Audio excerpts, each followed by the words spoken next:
بسم اللہ الرحمن الرحیم، السلام علیکم۔ آپ دیکھ رہے ہیں یوٹیوب چینل بیبی پاپا ولاگ۔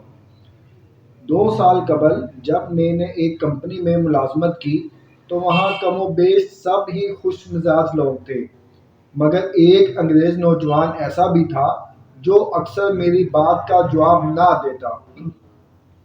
میں اسے آواز دیتا تو بعض اوقات وہ میری طرف دیکھنا بھی گوارا نہ کرتا، اور کبھی میں مذاق کرتا تو مسکراتا تک نہیں۔ میرے دل میں یہ بات آ گئی کہ کیسا بد مزاج آدمی ہے، شاید اپنی گوری چمڑی پر نازا ہے۔ یہاں تک کہ 1 سال یوں ہی گزر گیا۔ پھر ایک روز اس نے کسی بات کے دوران مجھے بتایا کہ وہ سماعت سے جزوی طور پر محروم ہے، اس لیے اکثر لوگوں کی باتیں سن نہیں پاتا۔ مجھ پر گھروں پانی پڑ گیا کہ میں کیسے اس سے اتنا عرصہ بدگمان رہا۔ میرے گھر سے قریبی علاقے میں ایک شخص مجھے اکثر نظر آتا۔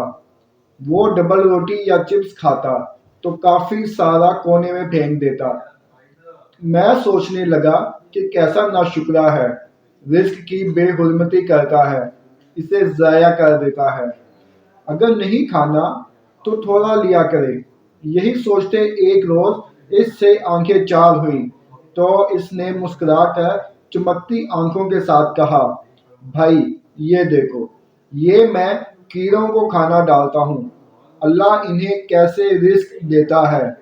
میں ٹھٹک کر رک گیا۔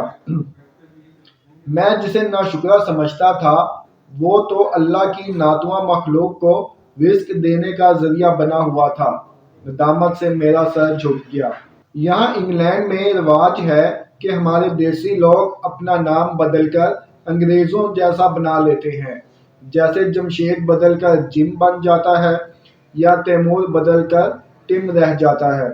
ایک روز اپنے دوستوں سے ملنے ایک دوسرے علاقے گیا تو وہاں دیکھا کہ سب گورے میرے ایک دوست محمد کو منہ کہہ کر بلا رہے ہیں۔ مجھے شدید تکلیف ہوئی کہ کائنات کے حسین ترین نام کو بدل کر کیسا کر ڈالا، صرف اس لیے کہ گوروں سے مناسبت ہو جائے۔ اسی خیال کو دل میں دبائے رکھا، لیکن کہا نہیں۔ واپس گھر آ گیا۔ کچھ عرصے بعد پھر ملاقات ہوئی اسی دوست سے۔ اس بار نہیں رہا گیا۔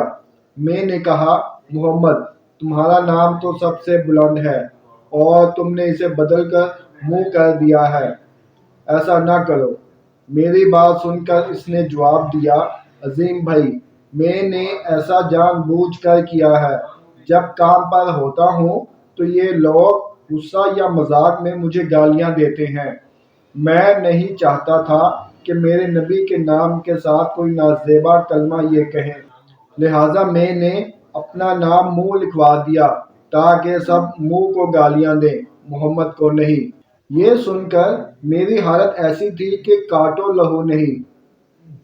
یہ سن کر میری حالت ایسی تھی کہ کاٹو تو لہو نہیں۔ میں دہل گیا کہ اگر آج میری ملاقات نہ ہوتی اور میں اس سے یہ نہ پوچھتا تو ساری زندگی میں اپنے اس بھائی کے بارے میں بدگمانی سینے میں دبائے رکھتا۔ وہ حرکت جس کا کرنا مجھے گستاخی لگتا تھا، وہ تو حب رسول کا اعلیٰ نمونہ تھی۔